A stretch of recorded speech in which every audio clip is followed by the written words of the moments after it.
You're here because you want to become a better speaker, whether that's small groups or your teams that you're leading and managing every single day, or a huge conference in front of a big audience. Today, I'm going to break down everything I know about public speaking. We're going to go through a step-by-step process that'll give you everything you need to make impact in front of any audience.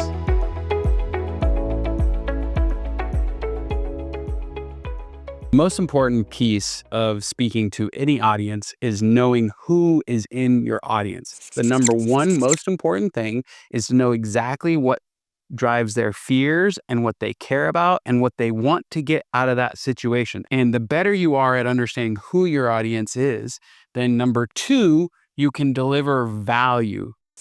And that's the number two most important principle in public speaking, is knowing why you're on stage. Why am I up there? What am I going to share with the audience that is going to add so much value that they are going to be happy that they paid the ticket to be there? The other thing about number two is delivering value that really, really matters is the fact that it's the thing that reduces anxiety for a public speaker. See, if I'm on stage and I'm talking about myself, me, how awesome I am and how you should listen to me and do what my strategies are, well, that is anxiety producing because it has nothing to do with adding value to the audience. So the number two thing is, remember, you are there to serve and to help them and to drive value for your audience.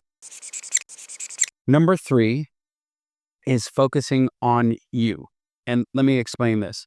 Most of the time, a poor public speaker will come up on stage and they'll talk about, I did this one time in my life. I. The reality is that is the way to lose your audience, because most people are thinking, well, how does this relate to me? However, if you start and the first line that you say is, you are here because ... that gets people, to perk up. And so every public speaking thing that I do starts with a you are here because. Now there's this other concept of ping pong where it's difficult to tell a story without inserting some part of yourself into that story. And it's okay to do that, but you have to ping pong between I and them. So let me explain, because this is a complicated example. If you're telling a story about your childhood, you might say, I was 5 years old and my mom did this thing.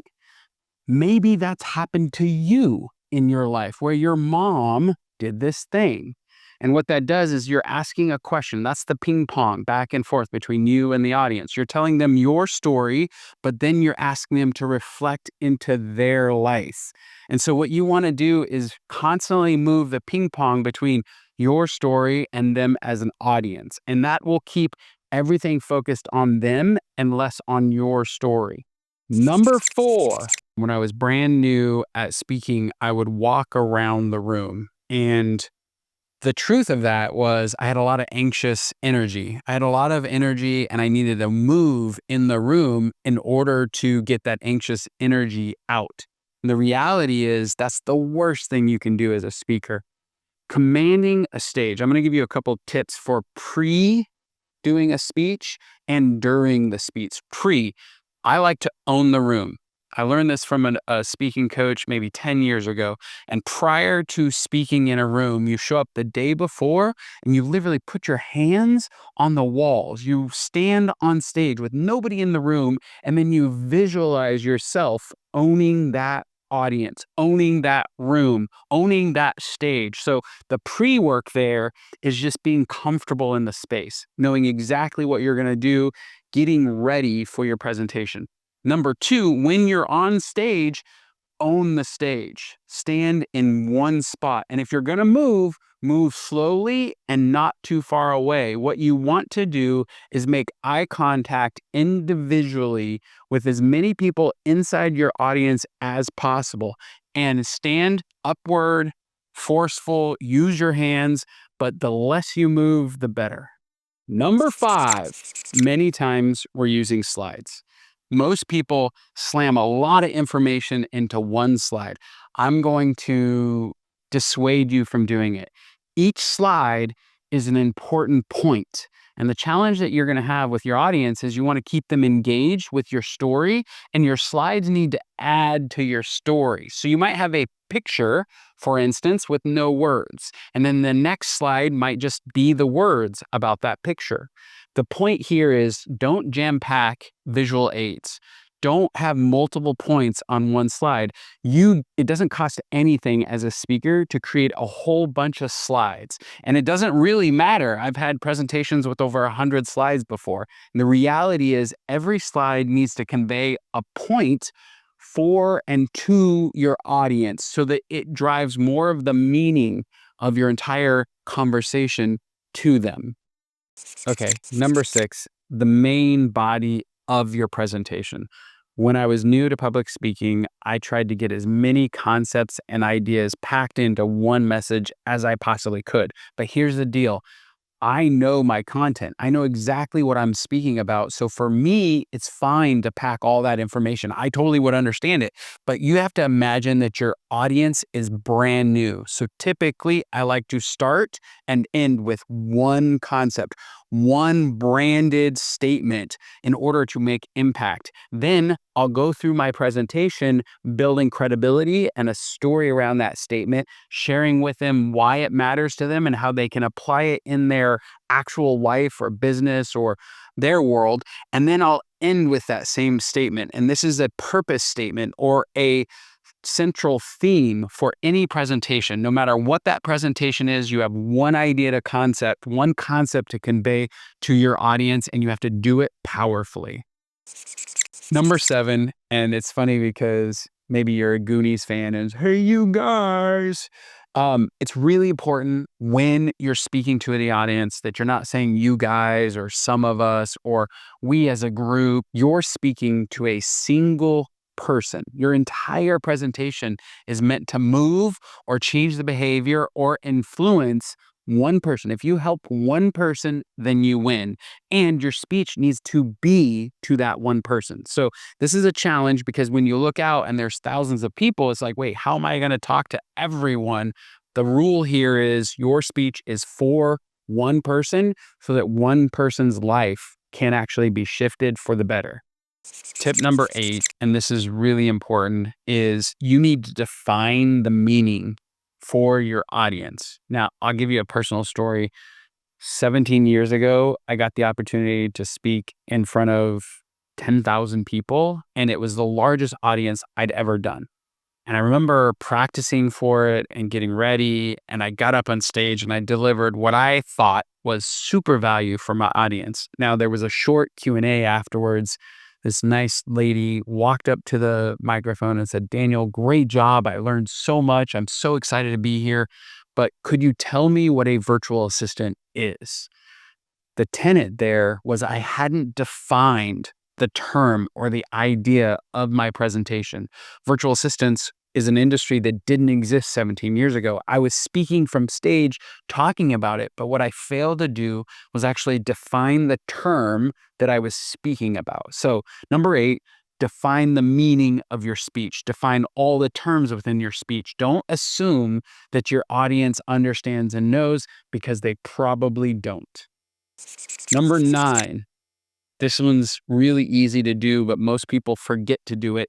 You can never walk on stage introducing yourself. Other people can say so many more nice things about you from stage. So for instance, if you're walking on stage and you know everything about this thing and you have a PhD in this particular topic and you've grown a huge business, well, if you stand on stage and you say that, it sounds like you're bragging. But if somebody else says it about you, as you're going to the stage, then it helps your audience understand why you're qualified to actually speak on this topic, why they should pay attention.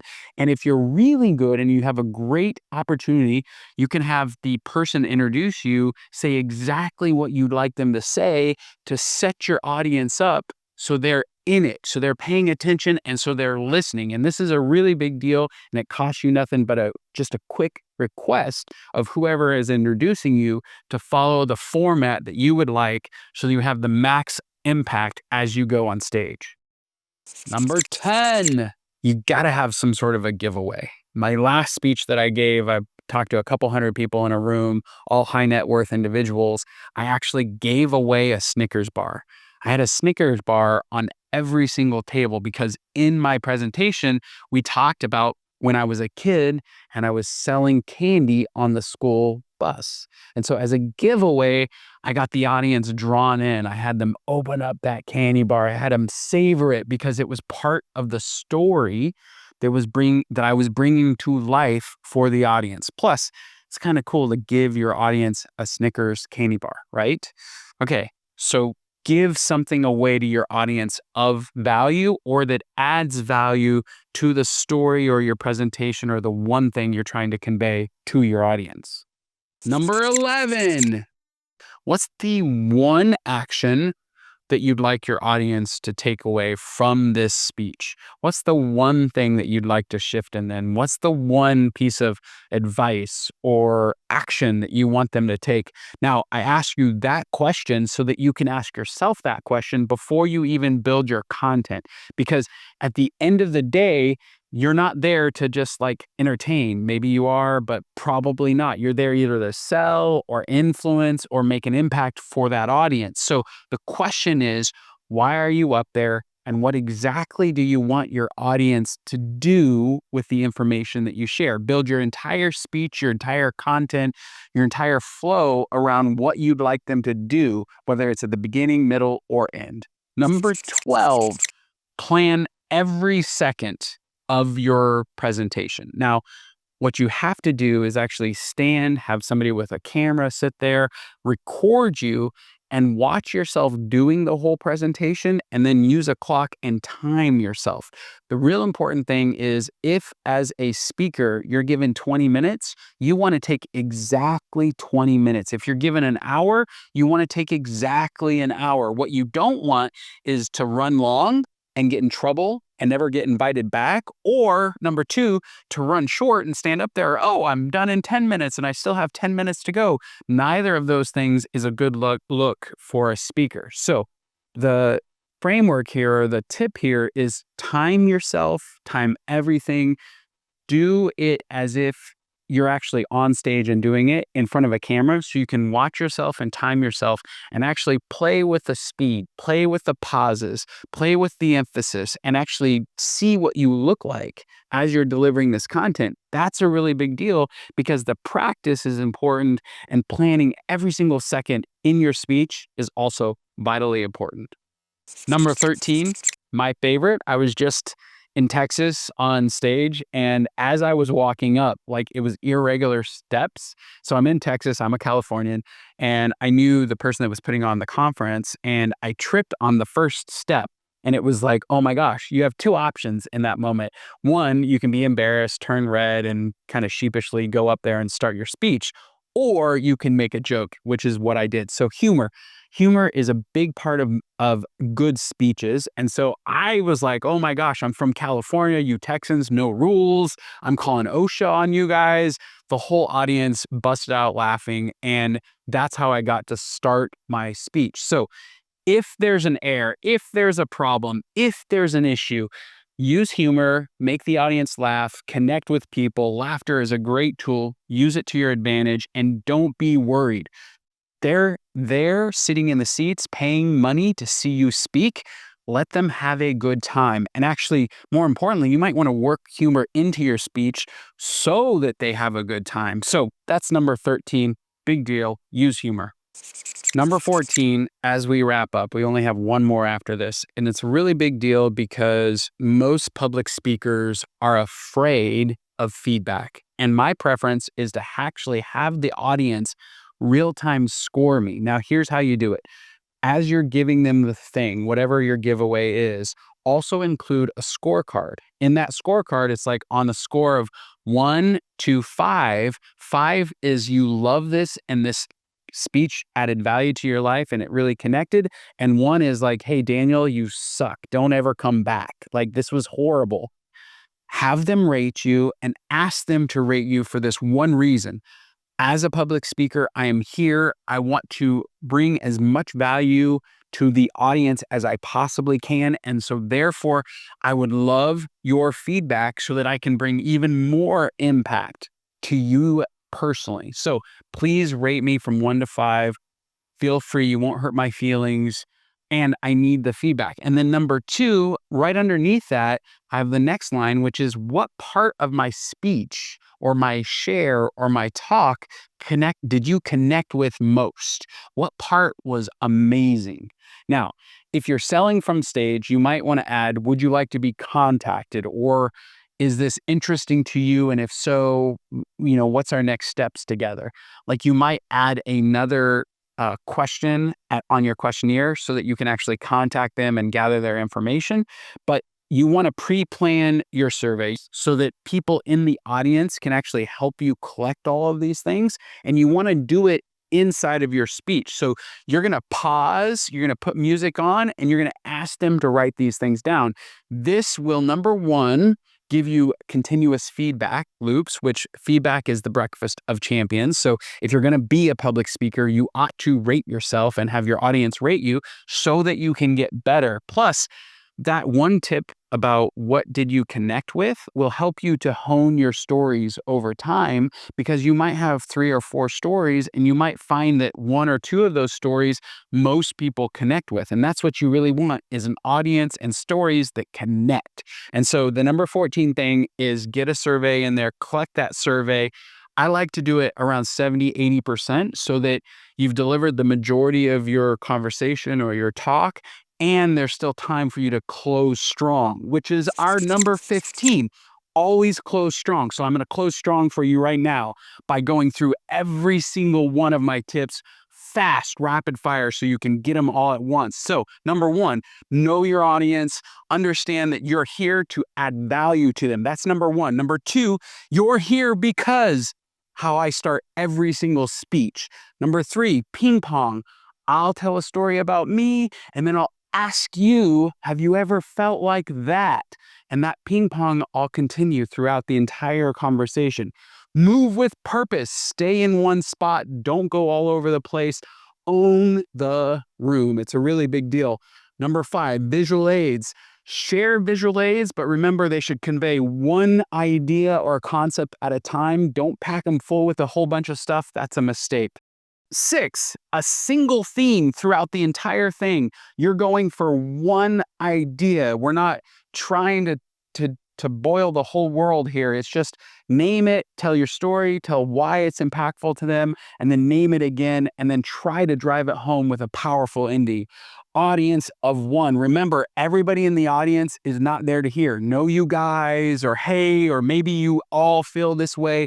It's a single audience and you want to speak to one-on-one. That'll connect better. Define the meaning for your audience. Your audience isn't going to understand your story. You've got to actually drive the feeling or emotion for your audience so they know exactly why it matters to them and what's important. Number 9 is make sure someone else introduces you so they can brag about you and it's not you bragging about you, which is horrible. Number 10, give something away. Give them something of value that connects with a story so they can remember you. Books are amazing. Candy is amazing, especially if it ties into your story and why.